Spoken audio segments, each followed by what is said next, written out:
Hello everyone, welcome to our YouTube channel. हमारा आज का डिस्कशन अगेन मैराथन क्लास पे है। जैसा कि आप सबको पता है कि हमने एमकॉम एंट्रेंस एग्ज़ाम के लिए ऑलरेडी मैराथन क्लास स्टार्ट की हुई थी लास्ट ईयर से। लास्ट ईयर भी हमने बहुत सारे मैराथन क्लासेस डाले थे related to MCom entrance exam, and current year में भी हमने उन्हीं को कंटिन्यू किया है और हमने बताया भी है कि जो 2024 के लिए हमने मैराथन क्लासेस डाली थी इक्वली रेलेवेंट है फॉर 2025। रीज़न बीइंग कि सब में हमने एमसीक्यूज डिस्कस किए related to commerce based subjects. ठीक है, तो किसी भी आप यूनिवर्सिटी के लिए प्रिपरेशन कर रहे हो, आदर CUET, Lucknow university, Allahabad university, Orissa CPET, HPU, Jamia, किसी भी यूनिवर्सिटी के लिए आप लोग प्रिपरेशन कर रहे हो, ये सारे के सारे एमसीक्यूज आपके लिए इक्वली रेलेवेंट है। एंड हमने अभी जो मैराथन की न्यू सीरीज़ स्टार्ट की है 11 से, वहाँ हमने ना सब्जेक्ट वाइज क्वेश्चंस को बाइफरकेट कर दिया है, तो इससे आपके लिए और कन्वीनियंट रहेगा। हम क्वेश्चन स्टार्ट करने के पहले बता देंगे कि किस नंबर से लेकर के किस नंबर तक जो क्वेश्चंस हैं वो पर्टिकुलरली किस सब्जेक्ट से हैं। अगर वो सब्जेक्ट आपके एंट्रेंस एग्जाम में है तो आप वो कवर करना, अदरवाइज आप उतना पोर्शन स्किप कर सकते हो। ठीक, और पहले भी जो हमने 10 मैराथन क्लासेस डाली हुई हैं उसमें आप देखोगे ना तो कॉमन सब्जेक्ट्स हमने डाले थे। सारे वही सब्जेक्ट्स हैं जो कि हर एक यूनिवर्सिटी के लिए रेलेवेंट है। तो हमारा यही सजेशन होगा कि जो सेल्फ स्टडी कर रहे हैं एंड जिन्होंने क्लासेस परचेज़ की है, हर एक स्टूडेंट ये मैराथन क्लास ज़रूर से कवर कर ले, क्योंकि इसमें अप्रॉक्स 3000 प्लस MCQs आपके प्रिपेयर हो जाएंगे। अच्छा, जो स्टूडेंट्स न्यू हैं हम उनको बता दें कि हमने already CUET, Jamia Millia Islamia, HPU, Orissa CPET, इन चारों के लिए ना क्लासेस जो है ऑलरेडी अपने ऐप पे अपलोड करा दी हैं। साथ ही साथ टेस्ट सीरीज़ भी अवेलेबल है, स्टडी मटेरियल भी अवेलेबल है। तो अगर आप लोग इंटरेस्टेड हो तो आप लोग परचेज़ कर सकते हो। डायरेक्टली आपको हमारे ऐप पे जाना है, जिसकी लिंक आपको डिस्क्रिप्शन बॉक्स में दी गई है। एंड बाकी जितने भी यूनिवर्सिटीज़ हैं उनके टेस्ट सीरीज़ अपलोड होंगे, जैसे महात्मा गांधी काशी विद्यापीठ, लखनऊ यूनिवर्सिटी, इलाहाबाद यूनिवर्सिटी। तो जो भी स्टूडेंट इंटरेस्टेड है वो डायरेक्टली टेस्ट सीरीज़ परचेज़ कर सकते हैं या स्टडी मटेरियल परचेज़ कर सकते हैं। ठीक है, ऐप की लिंक आपको डिस्क्रिप्शन में दी गई है। क्लासेस, टेस्ट सीरीज़ या स्टडी मटेरियल से रिलेटेड कोई भी डाउट हो तो आप लोग हमसे कांटेक्ट कर सकते हो हमारे व्हाट्सएप नंबर पे या टेलीग्राम चैनल पे। अच्छा, जो स्टूडेंट पंजाब यूनिवर्सिटी के लिए प्रिपरेशन कर रहे हैं उनको भी हम बता दें कि उनके लिए भी हमने test series and study material launch करा दी है, वो आप हमारे ऐप से परचेज़ कर सकते हो। ठीक है, तो no doubt classes, study material, test series ये सब तो रेलेवेंट है ही है, बट उसके साथ साथ MCQs की प्रैक्टिस भी रेलेवेंट है। और ये जो MCQs है, मैराथन क्लासेस के जो MCQs हैं, बिल्कुल फ्रेश MCQs हैं, जिनमें से क्वेश्चंस एग्जाम में कवर कर सकते हैं। इनफैक्ट लास्ट ईयर बहुत सारे MCQs मैराथन क्लासेस में से कवर किए गए थे। ठीक, अच्छा, अब आज जो हमारा क्लास है ना, हमने लास्ट क्लास में बताया था कि क्वेश्चन नंबर 156 to 300 ये कम्प्लीटली रिलेटेड है इनकम टैक्स एक्ट से। और इनकम टैक्स एक ऐसा सब्जेक्ट है ना जो कि हर एक यूनिवर्सिटी के लिए इक्वली रेलेवेंट है। तो इस पर अब हम लोग डिस्कशन स्टार्ट करेंगे। इसके पहले हमने GST से रिलेटेड क्वेश्चंस बताए थे, जो कि लास्ट क्लास में हमने अपलोड भी किया हुआ है। तो चलो फिर जल्दी से अपना आज का सेशन स्टार्ट करते हैं। हमारे पास पहला क्वेश्चन है, income tax is collected on all types of income except agricultural income, industrial income, capital gain, house hold property. देखो, industrial income, capital gain, house hold property पे तो इनकम टैक्स कलेक्ट किया जाता है, बट अगर हम लोग एग्रीकल्चरल इनकम की बात करें ना तो ये एग्जेम्प्ट इनकम मानी जाती है।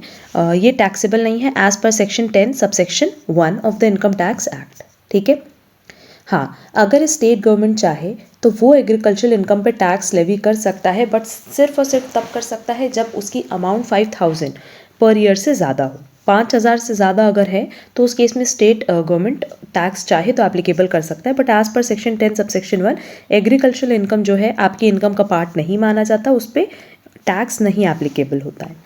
Next, the income tax act came into force from 1 April 1962। The income tax act came into force all over India accept.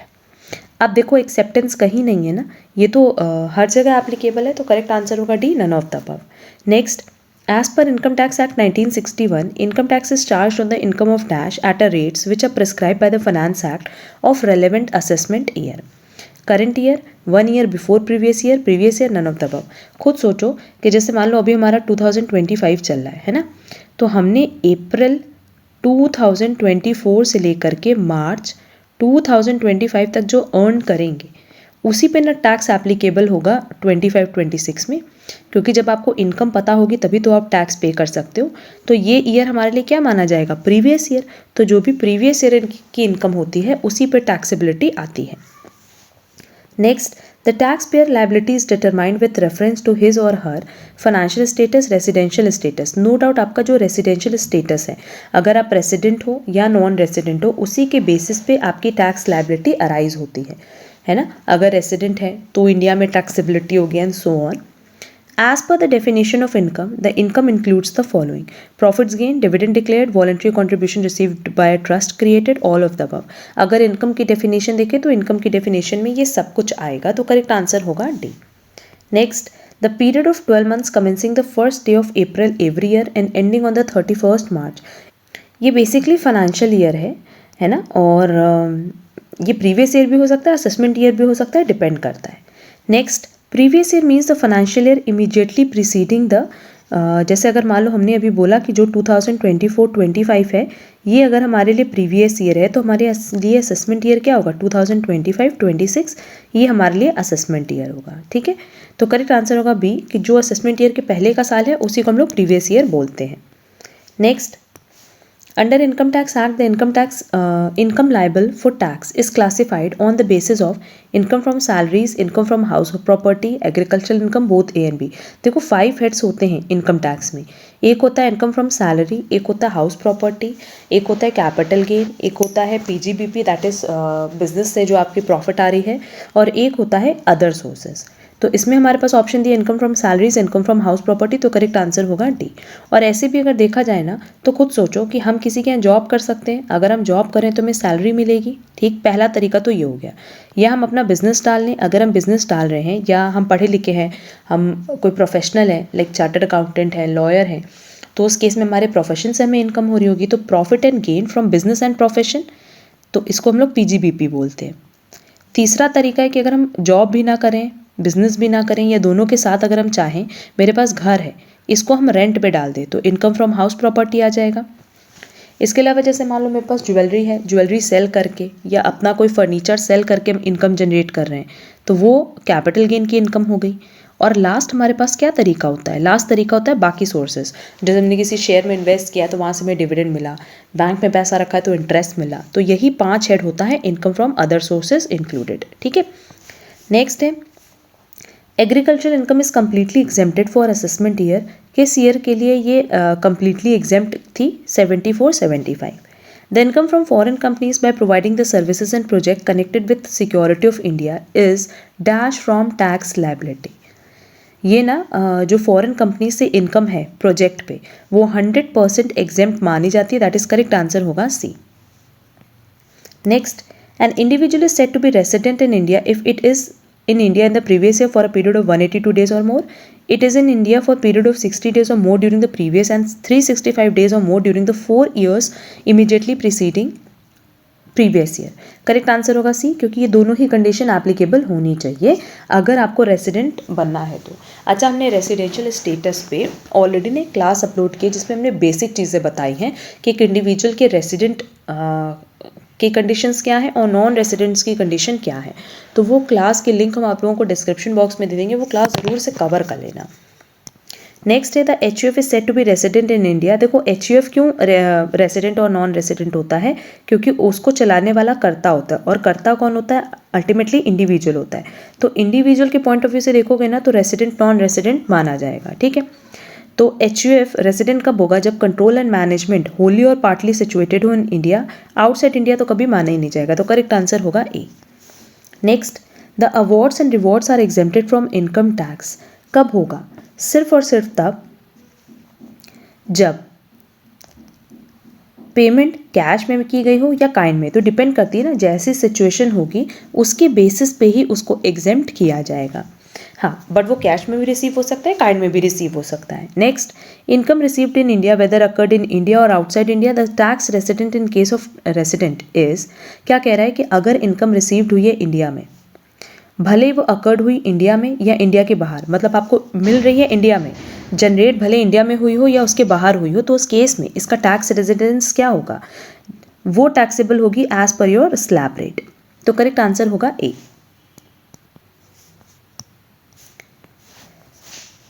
Next, income received in India whether accrued in India और outside India. Again कह रहा है कि India में received हुई, भले India के बाहर जनरेट हुई हो। The tax residence in case of resident but not ordinarily resident is, again ये टैक्सेबल होगी एज पर स्लैब रेट, क्योंकि इंडिया में रिसीव हो रही है तो उस पर आपको इंडिया में ही टैक्स पे करना होगा। Next, income received in India whether accrued in India और outside India, the tax resident in case of non resident. अब आप भले नॉन रेसिडेंट हो बट क्योंकि आपकी जो इनकम है वो रिसीव्ड इंडिया में हो रही है तो टैक्सेबिलिटी भी इंडिया में ही होगी, एज पर स्लैब आपकी टैक्सेबिलिटी होगी। ठीक। Next, income deemed to be received in India whether accrued in India और आउटसाइड इंडिया। हमेशा याद रखना कि अगर वो इंडिया में रिसीव्ड हो रही है या माना जा रहा है कि वो इंडिया में रिसीव्ड हो रही है तो आप रेसिडेंट हो या नॉन रेसिडेंट हो, taxability as per slab rate होगी। The income received and accrued outside India from a business controlled और profession setup in India, the tax residence in case of resident is, no doubt वो taxable होगा। क्यों? भले income received accrued India के बाहर हुई हो पर एक ऐसे बिजनेस या प्रोफेशन से हो रही है जो कि कंप्लीटली इंडिया में सेट है, तो उस केस में टैक्सेबिलिटी कहाँ होगी? इन केस ऑफ रेसिडेंट इंडिया में टैक्सेबिलिटी होगी। Next, the income received and accrued outside India from a business controlled profession setup in India, the tax residence in case of non resident is, क्योंकि आप non resident हो उस case में non taxability होगी। भले India में setup है, ठीक है, बट क्योंकि इनकम बाहर रिसीव्ड हो रही है और आप नॉन रेसिडेंट हो तो टैक्सेबिलिटी इंडिया में नहीं मानी जाएगी। Next, the tax incidence for company or firm in which income received in India and company is resident is, no doubt taxable होगा, क्योंकि इनकम रिसीव्ड भी इंडिया में हो रही है और कंपनी भी रेसिडेंट है। The tax residence for company और firm in which received in India, income कहाँ रिसीव्ड हो रही है? इंडिया में, फिर भले ही आप नॉन रेसिडेंट हो तो भी क्या होगा? टैक्सेबल। ये हमेशा याद रखना कि अगर कोई इनकम इंडिया में रिसीव्ड हो रही है फिर भले वो इंडिया में जनरेट हुई हो या ना हुई हो, टैक्सेबिलिटी इंडिया में मानी जाएगी। Next, the tax incidence for company or firm in which income received outside India from a source controlled from India for resident is, आप रेसिडेंट हो तो टैक्सेबिलिटी इंडिया में होगी। क्यों इंडिया में हो रही है? क्योंकि जो कंट्रोलिंग पावर है वो इंडिया में है।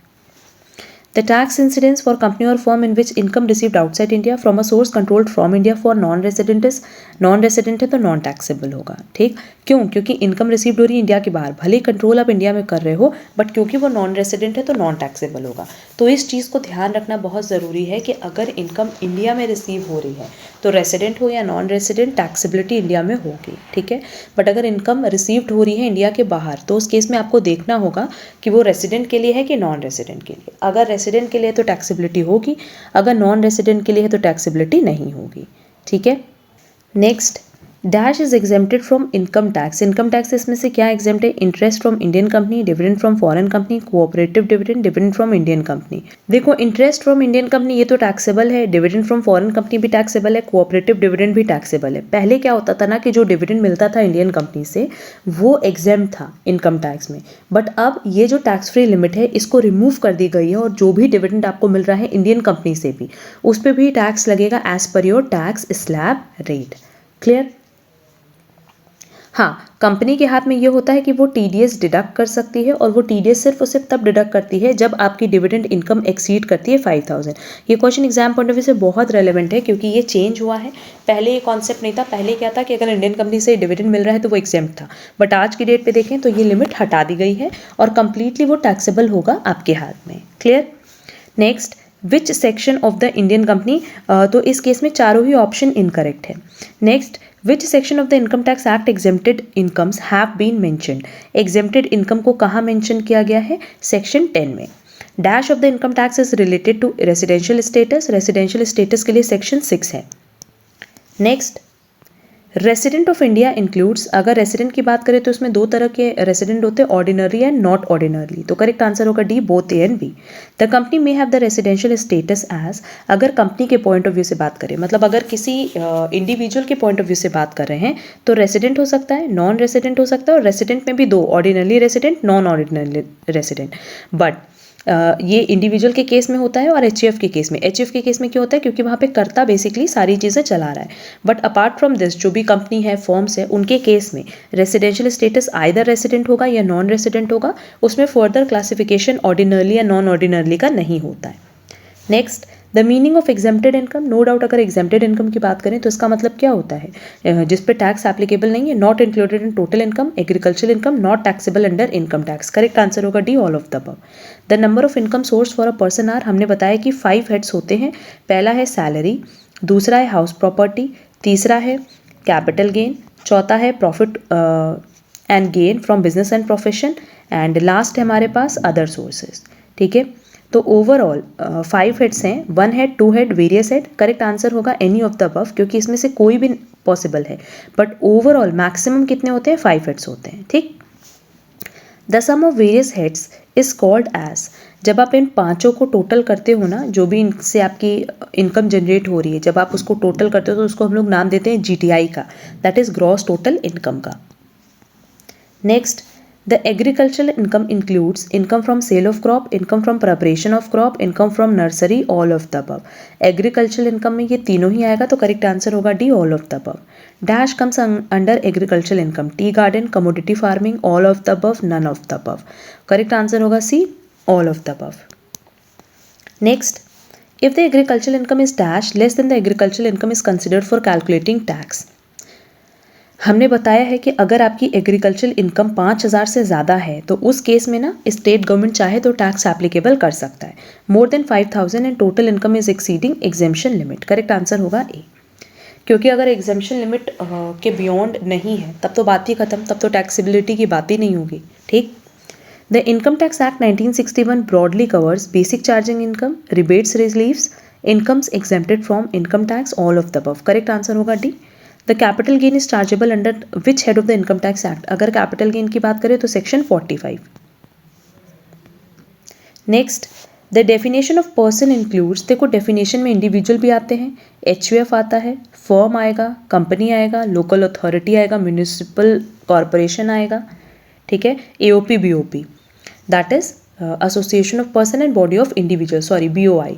तो ओवरऑल ये 7 पर्सन माने जाते हैं as per definition of person, तो करेक्ट आंसर होगा D, all of the above.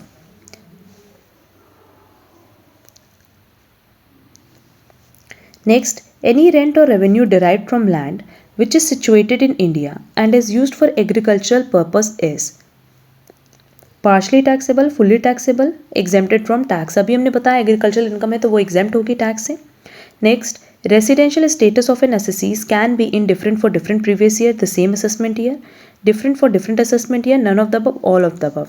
देखो अगर रेसिडेंशियल स्टेटस की बात करें तो रेसिडेंशियल स्टेटस हर साल देखा जाता है और हर साल आपका रेसिडेंशियल स्टेटस फ्लक्चुएट कर सकता है। The income of previous year is chargeable to the tax in the, हमने बताया कि अगर प्रीवियस ईयर की इनकम है तो उस पर टैक्सेबिलिटी होती है उसके जस्ट नेक्स्ट जो असेसमेंट ईयर आता है, immediately succeeding assessment year. The interest on loan paid by the government of India to a non-resident outside India dash is in India। कह रहा है कि interest on loan paid by the government of India, government of India ने loan पे interest पे किया है किसको, एक नॉन रेसिडेंट को जो कि इंडिया के बाहर रहता है, तो क्या इसकी टैक्सेबिलिटी होगी, नहीं होगी, क्योंकि पेमेंट कहाँ हुआ है, इंडिया के बाहर। Next, an individual is resident and ordinarily resident of India, इसकी कंडीशन है person had been resident in India at least 2 out of 10 previous year, person been in India for a period of 730 days or more during 7 years। Correct answer होगा all, क्योंकि ये दोनों condition fulfil होगी तभी उसको ordinarily resident माना जाएगा, नहीं तो वो नॉन ऑर्डिनरली रेसिडेंट हो जाता है। ठीक है, हमने ऊपर एक कंडीशन बताई थी जो कि रेसिडेंट के लिए थी कि वो 2 कंडीशन पूरी हो तो रेसिडेंट माना जाता है, अगर एक भी पूरी नहीं हो रही तो नॉन रेसिडेंट हो जाएगा। और रेसिडेंट में भी ordinarily resident, non ordinarily resident के लिए एडिशनल कंडीशन है जो कि यहाँ मेंशन है, ये एडिशनल कंडीशन है। अगर ये दोनों फुलफिल हो रही है तो ordinarily resident, otherwise non ordinarily resident. ये हमने ना क्लास में बहुत अच्छे से डिटेल में बताया भी है।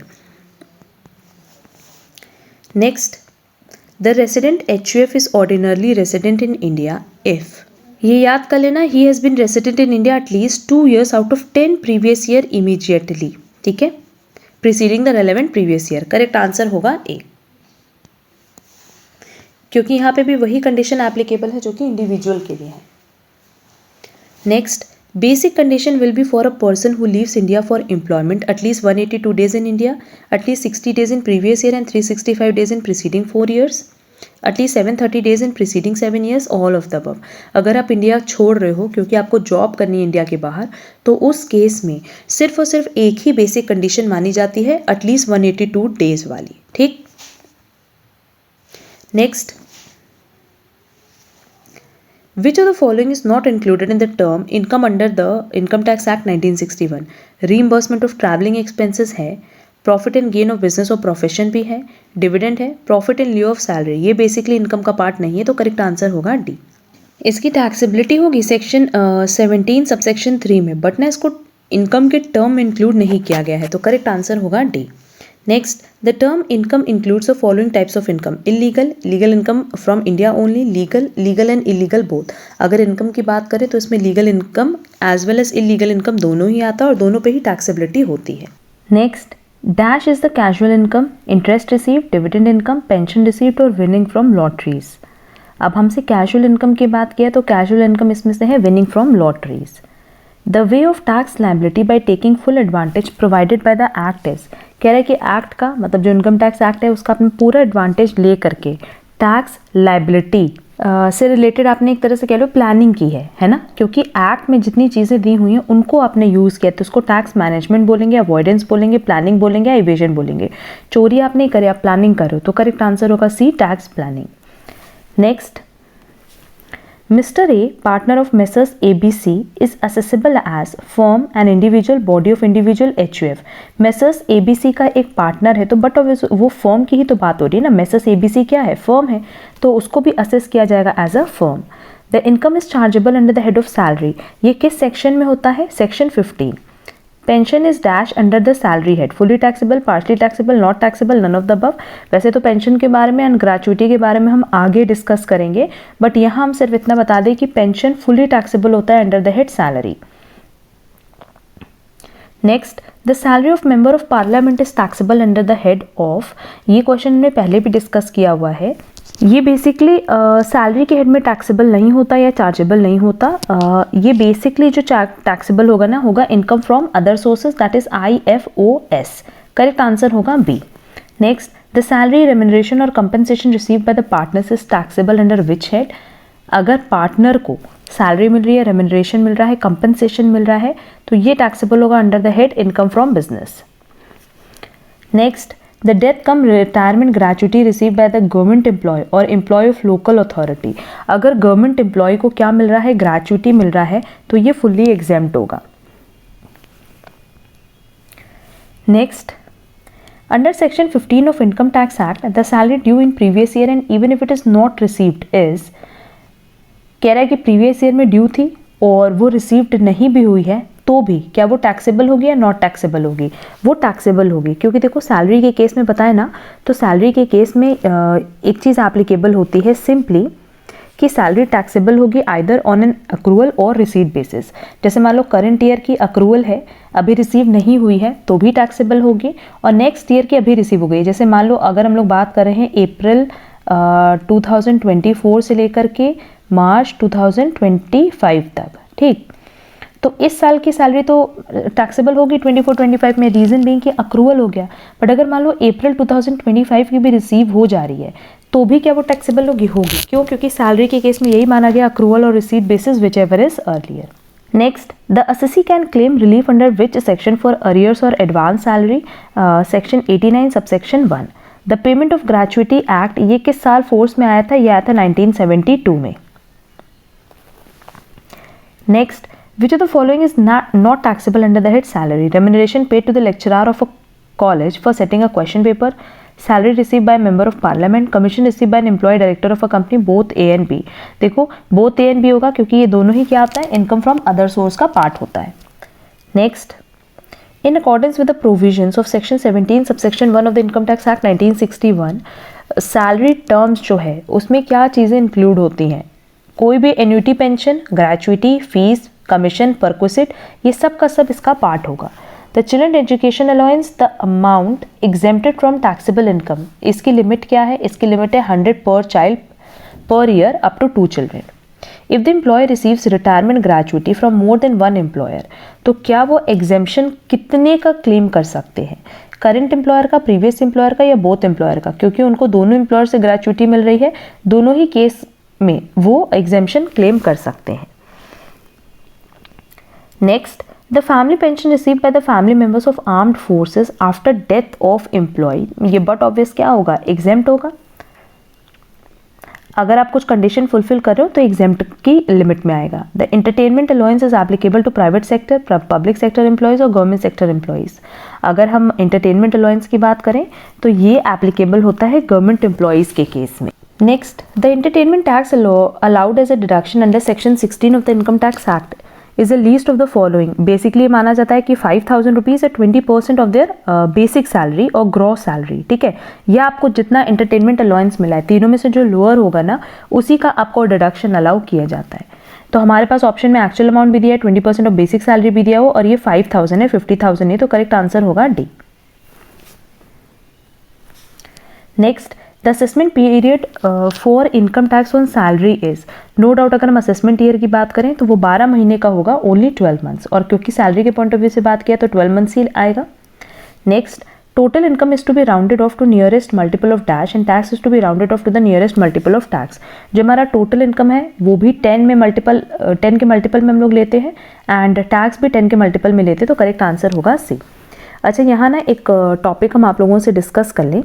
पेंशन एंड ग्रेचुइटी में ना आप लोग कंफ्यूज हो जाते हो, तो वो टॉपिक हम यहाँ डिस्कस करेंगे कि अगर हम लोग पेंशन की बात करें तो देखो, पेंशन दो तरह का होता है। पेंशन मतलब क्या होता है कि जो भी आपने सर्विसेज दी हैं अपनी ऑर्गेनाइजेशन में, जो भी आपने सर्विसेज दी हैं, आपको रिटायरमेंट के बाद एक बेनिफिट मिलता है मॉनेटरी टर्म्स में, जिसको हम लोग पेंशन कहते हैं। तो पेंशन दो तरह का होता है, एक कम्यूटेड पेंशन होता है, एक अनकम्यूटेड पेंशन होता है। कम्यूटेड पेंशन का मतलब क्या होता है, जो रिटायरमेंट के बाद आपको बेसिकली एक लमसम अमाउंट मिलती है, इकट्ठा अमाउंट जो मिलती है। और अनकम्यूटेड पेंशन मतलब क्या होता है, सिंपली जो पीरियोडिकली हर महीने आपको एक फिक्स अमाउंट ऑफ पेंशन मिलता है, उसको हम लोग अनकम्यूटेड पेंशन कहते हैं। तो अनकम्यूटेड पेंशन तो फुली टैक्सेबल होगा, ठीक। बट अगर हम लोग कम्यूटेड पेंशन की बात करें तो कम्यूटेड पेंशन में अगर आप सेंट्रल गवर्नमेंट एम्प्लॉय हो, लोकल अथॉरिटीज़ एम्प्लॉय हो, स्टैट्यूटरी कॉरपोरेशन से रिलेटेड एम्प्लॉय हो, डिफेंस सर्विस से रिलेटेड हो या सिविल सर्विस से रिलेटेड हो, तो उस केस में इसको फुली एग्जेम्प्ट किया गया है, ठीक। ये जो इकट्ठा अमाउंट आपको मिला है, इसको भी फुली एग्जेम्प्ट किया गया है section 10 sub section 10A clause 1 में, ठीक। बट अगर आप नॉन गवर्नमेंट एम्प्लॉय हो तो उस केस में क्या होगा, अगर हम नॉन गवर्नमेंट एम्प्लॉय हैं, हम यहाँ लिख दे रहे हैं कि अगर हम नॉन गवर्नमेंट एम्प्लॉय हैं, इसमें भी दो कंडीशन है कि क्या हमें ग्रेचुइटी भी मिल रही है पेंशन के साथ। अगर हमें ग्रेचुइटी मिल रही है पेंशन के साथ, तो जो पेंशन की 1/3 अमाउंट है वो एग्जेम्प्ट होगी, ठीक। और अगर हमें ग्रेचुइटी नहीं मिल रही है तो जो हमें पेंशन के अमाउंट मिली है ना, उसकी आधी एग्जेम्प्ट होगी और बाकी टैक्सेबल होगी। हम एक बार फिर से ये चीज़ बता दे रहे हैं, पूरा एक चार्ट बना करके। यहाँ देखो, हम ये बता दे रहे हैं कि अगर हम पेंशन की बात करें तो पेंशन क्या है, ये तो सब समझ गए कि पेंशन मतलब जो आपको आफ्टर रिटायरमेंट बेनिफिट मिलता है मॉनेटरी टर्म्स। इसमें कम्यूटेड पेंशन हो सकता है, अनकम्यूटेड पेंशन हो सकता है। अनकम्यूटेड पेंशन मतलब जो आपको हर मंथ मिल रहा है, एक पर्टिकुलर पीरियड के लिए मिल रहा है, तब ये आपका टैक्सेबल होगा। बट जो कम्यूटेड पेंशन है, मतलब जो इकट्ठा मिला है, उसमें आपको देखना होता है कि क्या आप गवर्नमेंट एम्प्लॉय हो या नॉन गवर्नमेंट एम्प्लॉय हो। अगर गवर्नमेंट एम्प्लॉय हो तब तो ये फुल्ली एग्जेम्प्ट है। अगर नॉन गवर्नमेंट एम्प्लॉय हो तो आपको ये देखना होगा कि क्या हमें ग्रेचुइटी मिल रहा है। अगर ग्रेचुइटी मिल रहा है तो 1/3 अमाउंट जो कम्यूटेड पेंशन की आई है वो एग्जेम्प्ट होगी। और अगर ग्रेचुइटी नहीं मिल रहा है तो उस केस में पेंशन की जो हाफ अमाउंट है वो एग्जेम्प्ट होगी, ठीक। ये इसलिए याद रखना है क्योंकि इससे रिलेटेड कई बार एग्जाम में क्वेश्चंस पूछे गए हैं। तो अगर ये आप लोगों को चार्ट अच्छे से याद होगा ना, तो बहुत आराम से एग्जाम में आप लोग आंसर कर पाओगे। अब देखो, नेक्स्ट क्वेश्चन है, income accrued outside India and received outside India is taxable in case of. India के बाहर मिल रही है और अक्रूड भी इंडिया के बाहर हो रही है, रिसीव भी इंडिया के बाहर हो रही है, तो इस केस में सिर्फ तब टैक्सेबल होगा जब रेसिडेंट हो प्लस ऑर्डिनरी रेसिडेंट। जीटीआई कैसे आता है, जीटीआई सबको पता है कि जो 5 हेड्स है उसको ऐड करके आता है। लिखा है adding income under 5 heads of income after applying clubbing provisions and making adjustment of set off and carry forward of losses and after allowing deduction under section 80C to 80U। Next, salary of S जो कि है 40,000 पर month becomes due on the last day of the month but is paid on 7th of the next month. Also salary of April 17 and May 17 is received in advance in March 2017. What will be his gross income for the assessment year 17-18? अब ये basically हम लोगों से पूछेगा 2025-26 का. ठीक है, तो क्वेश्चन तो सिंपल है, हमने ऊपर बताया भी आप लोगों को कि सैलरी के केस में अक्रूड और received which ever is earlier होता है.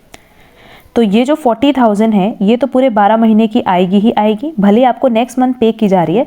मतलब जो मार्च की सैलरी रही होगी मार्च 2017 की वो अप्रैल 2017 में पे करनी है, फिर भी अक्रूड होगी, है ना. तो अक्रूवल के केस में हम लोग उसकी टैक्सेबिलिटी करंट ईयर में ही रखेंगे. प्लस अप्रैल और मई की भी सैलरी हमें मिल जा रही है, मतलब यहाँ पे भी 80,000 एक्स्ट्रा मिल जा रही है. तो अक्रूड और received which ever is earlier, तो इस साल की तो हम लोग पूरी की पूरी लेंगे ही, भले वो रिसीव हो या ना हो. और एक्स्ट्रा जो रिसीव हुई है वो उसकी भी टैक्सेबिलिटी होगी. तो करेक्ट आंसर होगा A 5,60,000. Next, calculate the exempt HRA from the following detail. A is entitled to basic salary, DA 40% of which forms part of retirement benefits. He is also entitled to HRA of 20,000 per month. He actually lives his parents in Mumbai and does not pay any rent. पर वहाँ का जो rent है वो 20,000 per month है. देखो HRA की बात करें तो HRA के लिए 3 कंडीशन है. पहली कंडीशन है एक्चुअल HRA रिसीव्ड, दूसरी कंडीशन है 50% और 40% of basic salary plus DA, और तीसरी कंडीशन है actual rent paid minus 10% of basic salary plus DA. अब क्योंकि यहाँ पे आप कोई रेंट पे ही नहीं कर रहे हो, तो जब आप कोई रेंट नहीं पे कर रहे हो तो बट ऑब्वियस आपकी जो लीस्ट वैल्यू आएगी तीनों में वो कौन सी आएगी, नील आएगी. तो करेक्ट आंसर होगा ए नील. आगे हमने और क्वेश्चंस इंक्लूड किए हैं तो वहाँ पूरा सॉल्व करके भी दिखाएंगे. Deduction under section 80C to 80U cannot exceed, ये किससे ज़्यादा नहीं हो सकता, GTI से ज़्यादा नहीं हो सकता. Next, employer provides a car below 1.6 liter capacity along with a driver to X partly for official and partly for personal purpose.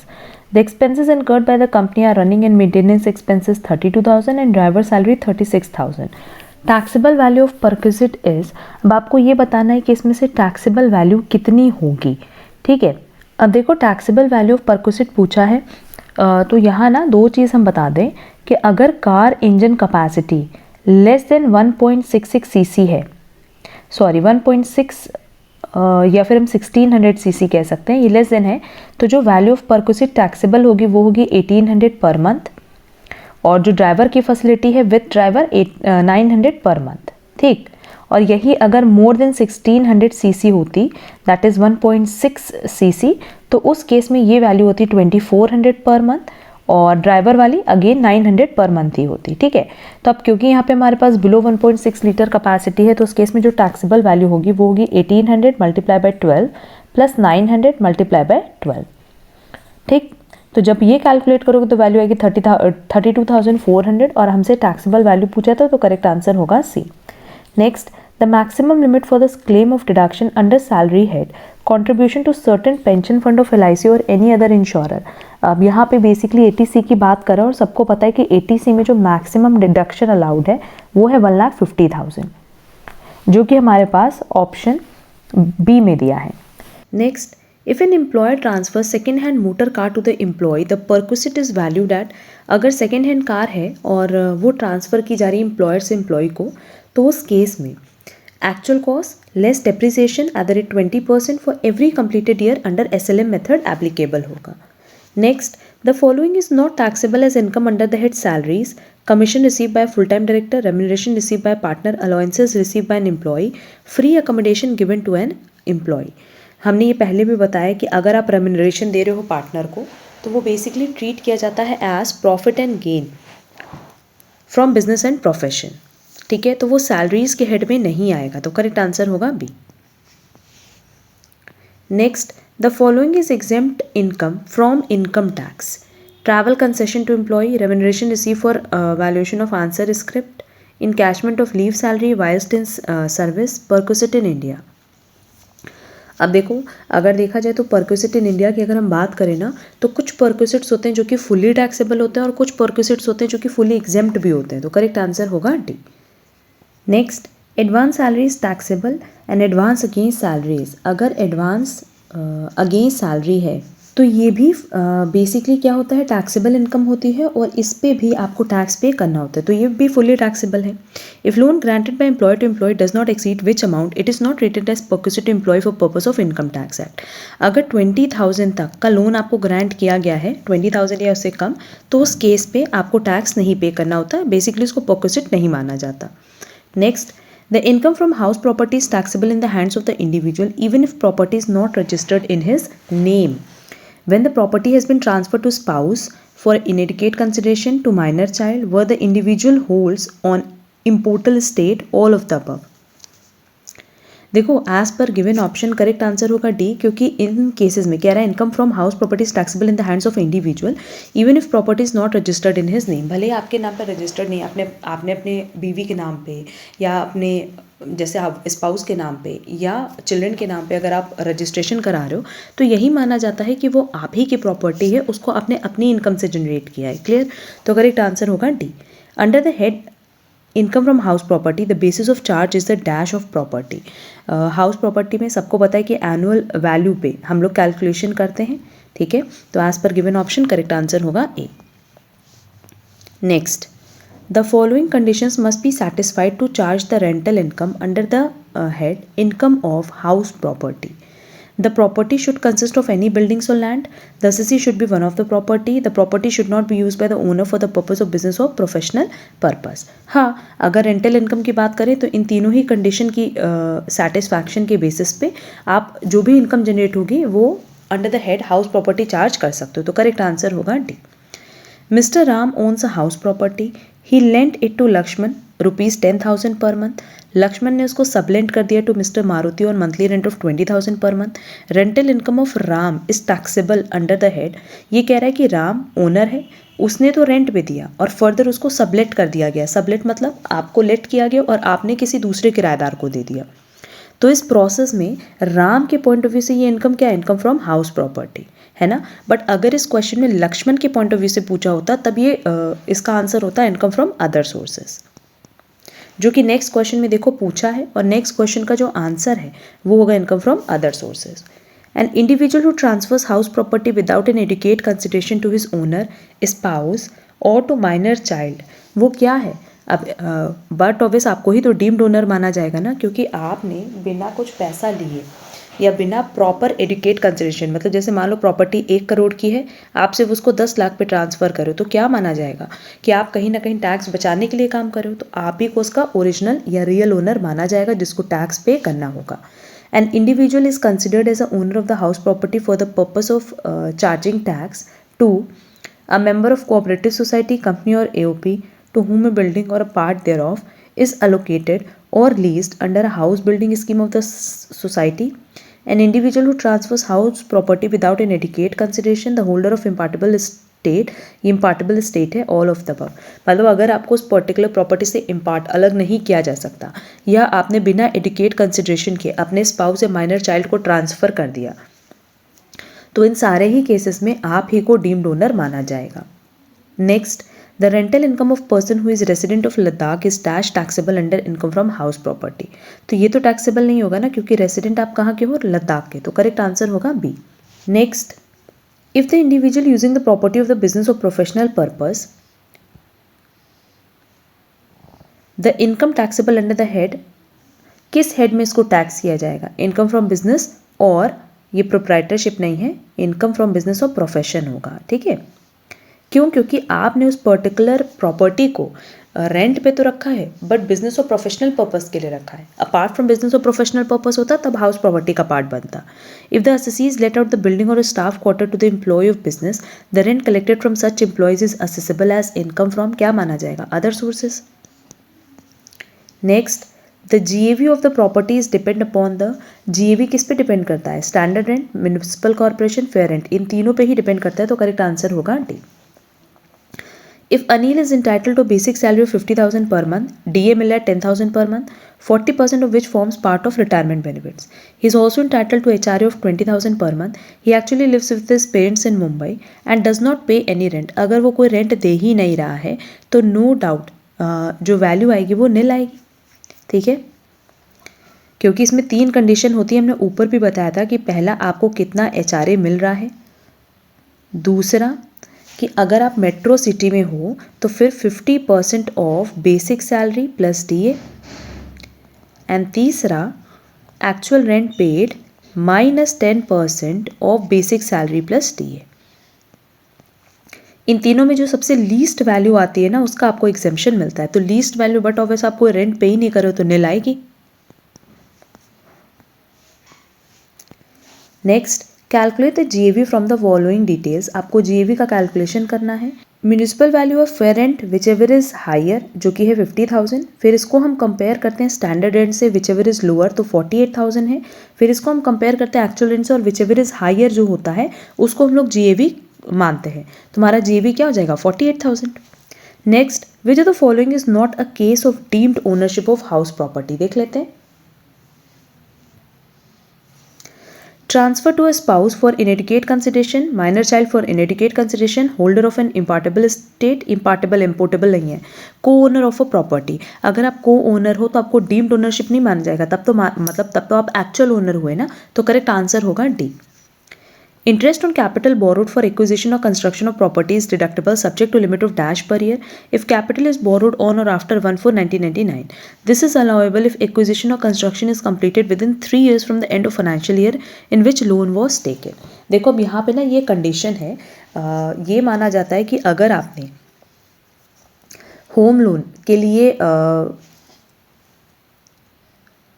Capital बोरो किया है और उस पे जो इंटरेस्ट का कैलकुलेशन है उसका आपको डिडक्शन मिलता है, पर डिडक्शन कितना मिलता है 2 लाख, अप टू 2 लाख। और ये डिडक्शन की कंडीशन क्या है कि आपने जो लोन लिया है वो 1/4/1999 के बाद लिया हो, जो कि इसमें करेक्ट है।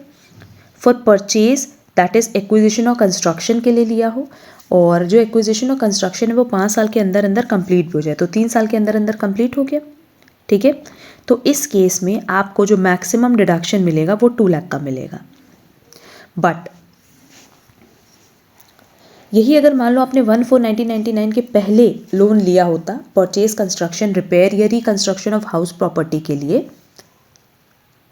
ठीक है, या फिर आपने लोन बोरो किया हो ऑन और आफ्टर 1 अप्रैल 1999 फॉर रिपेयर और रिकंस्ट्रक्शन ऑफ हाउस प्रॉपर्टी, और जो आपका प्रॉपर्टी के लिए जिस भी प्रॉपर्टी के लिए आपने ये लोन लिया है उसका construction with in 5 years complete ना हुआ हो, तो उस केस में जो आपको इंटरेस्ट का डिडक्शन मिलेगा मैक्सिमम वो मिलेगा 30,000। ये प्लीज़ याद रखना कि अगर आपने लोन बोरो किया है before 1 April 1999 for purchase construction repair और रिकंस्ट्रक्शन ऑफ हाउस प्रॉपर्टी, या अगर आपने लोन बोरो किया है 1 अप्रैल 1999 के बाद बट वो किया है फॉर रिपेयर और रिकंस्ट्रक्शन ऑफ हाउस प्रॉपर्टी और उसका कंस्ट्रक्शन जो है 5 साल के अंदर अंदर कंप्लीट भी नहीं हुआ, तो ये 2 लाख की लिमिट कितने की हो जाएगी 30,000 की।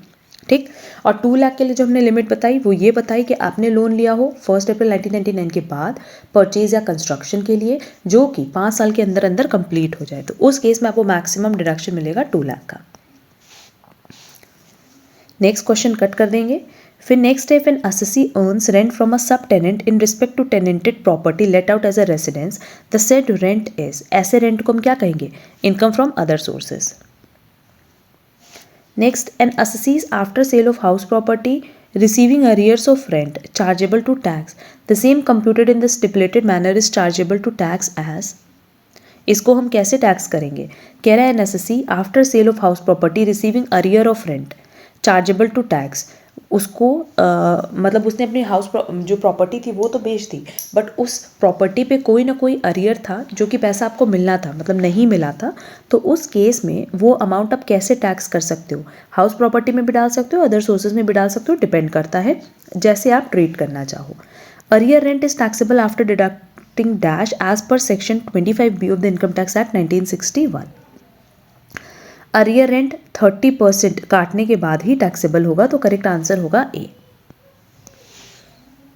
नेक्स्ट क्वेश्चन, इसका सोल्यूशन आप लोगों को टेलीग्राम चैनल पे मिल जाएगा, बट उसके पहले ना इसको सॉल्व करके आप लोग कमेंट बॉक्स में कमेंट ज़रूर करना, ठीक है।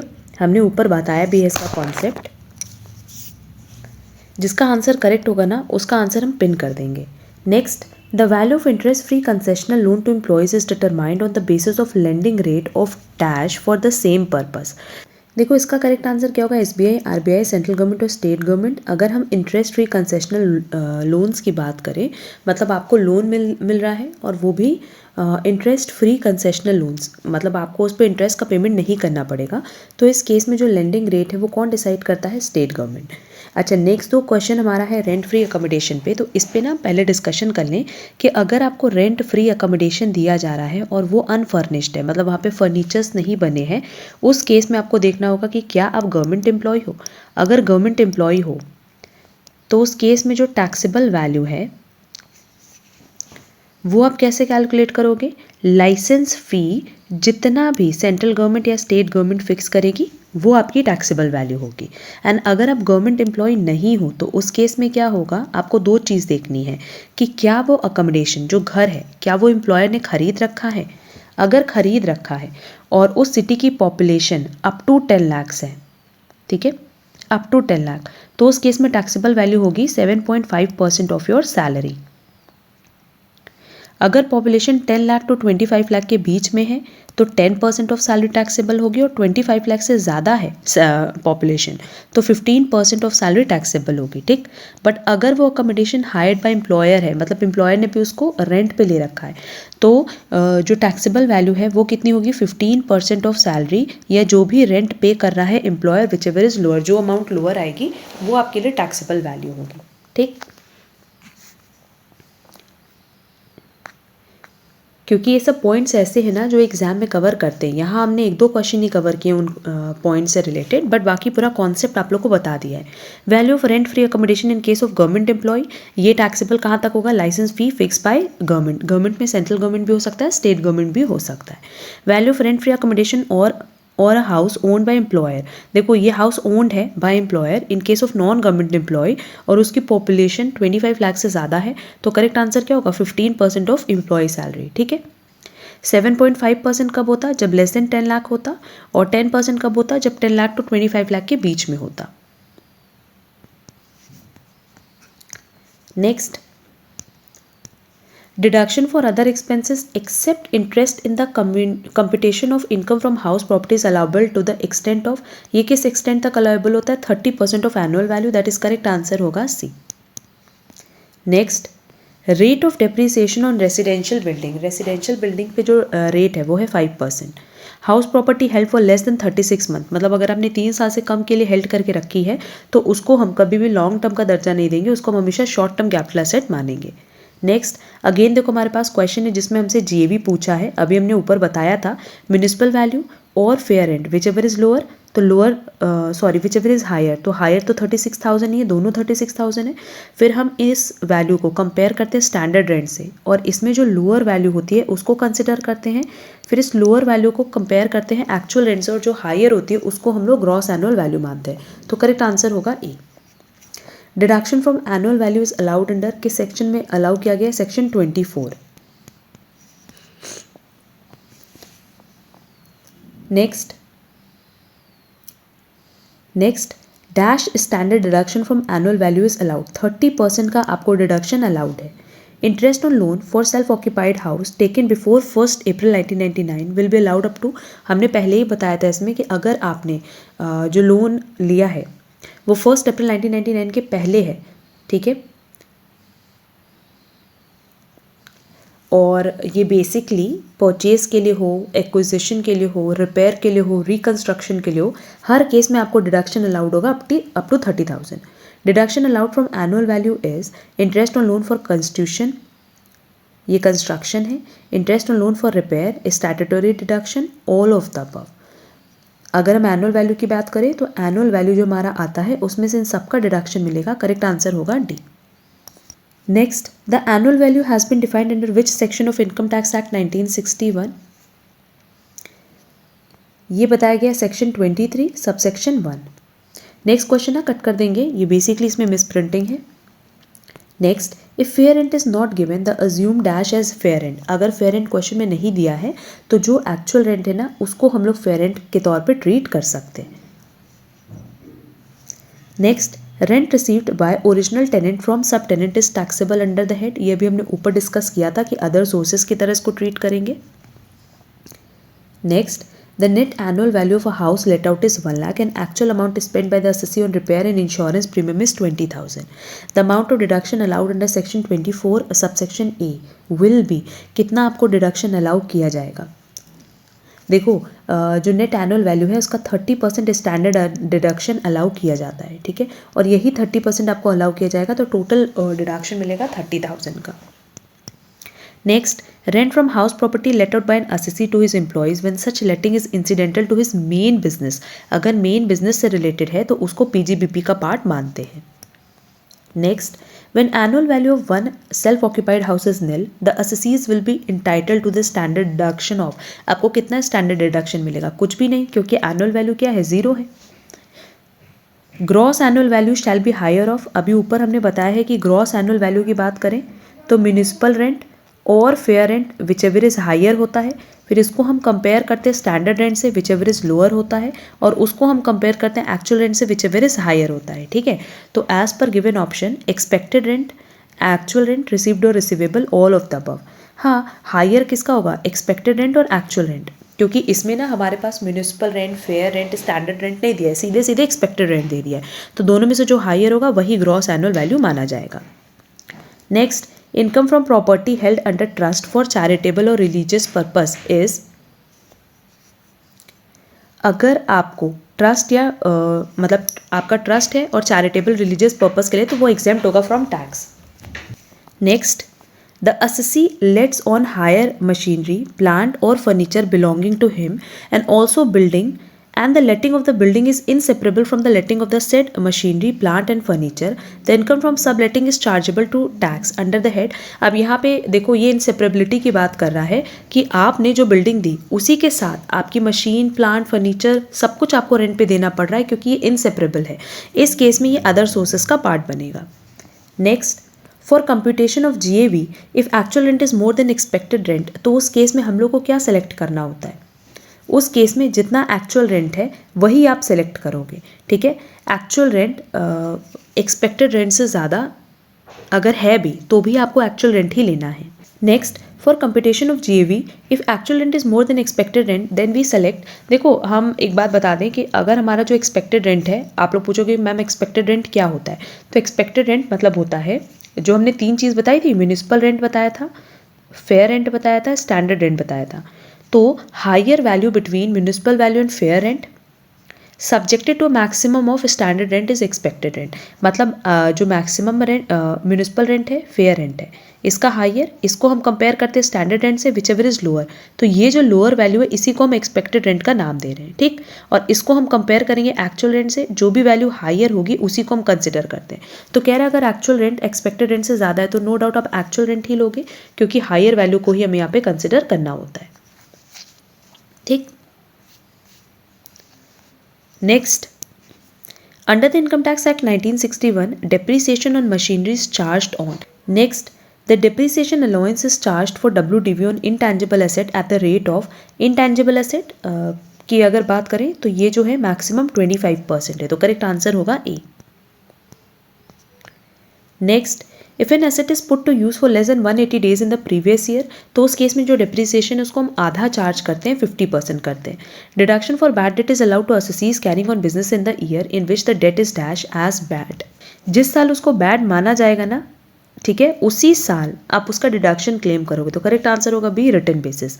Under section 44AB specified date means dash of the assessment year. Specified date क्या हो गई? 30 सितंबर. Next, income chargeable under the head PGBP is covered under which section? इसका जो सेक्शन है वो है section 28. The revenue expenditure on research incurred by the assessees himself is allowed for deduction only if. उनको सिर्फ और सिर्फ तब डिडक्शन मिलेगा जब वो उसके बिजनेस से रिलेटेड हो. Research is related to business only. Next, the income charged under the head business और profession are the profit and gain of any business or profession which are carried by the assessee at any time during the previous year, export incentive available to the exporter, any compensation जो कि section 28(2) में दी गई हो. तो ये सारी की सारी इनकम मानी जाती हो अंडर PGBP मानी जाती है. The depreciation on the asset in case of new plant and machinery, अगर आपका प्लांट एंड मशीनरी नहीं नया है तो depreciation sum equal to 20% of the actual cost of new plant and machinery treat किया जाएगा. Next, if the asset is put to use for less than 180 years, देखो अगर 180 ईयर्स से कम है तो उस केस में 50% जो भी डिप्रिसिएशन रेट है उसका आधा चार्ज किया जाता है. If the asset following within a block of asset is acquired during the previous year and it is put to use for a period of less than 180 days, again उस case में depreciation restrict होगा up to 50%.